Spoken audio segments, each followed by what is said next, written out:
Стотина семејства на една од поголемите улици во село Трсино конечно начека асфалт. Заврши асфалтирањето на улицата во должина од 700 метри, како и на неколку крака од истата кои излегуваат директно до селските куќи.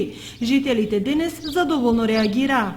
Јас сам роден у село Трсино, живеа, са имам старост 65 години.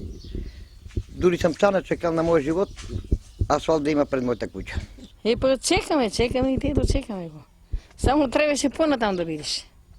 До крај. До крај на комшиите, да се не лутат. Инвестицијата за оваа улица од буџетот на општината однесе околу 2 милиони денари. Според најавите од секторот за урбанизам, во реализацијата на годинашнава програма, деновиве треба да започне и крпењето на дупки на патот од црквата Свети Спас па се до селото Драговраште, а планирано е и поставување на втор слој асфалт од влезот на селото до селското училиште.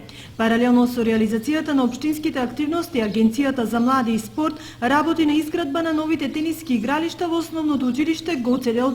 Во тек е изградбата на двојното тениско игралиште, кое подамна како проект беше планирано да се реализира во нашето училиште. Целокупната изработка и финансии ќе ја има Агенцијата за млади и спорт на Македонија. Според најавите, Агенцијата за млади и спорт до крајот на годината треба да го реализира и проектот повеќе наменско спортско игралиште во дворот на училиштето во село Истина.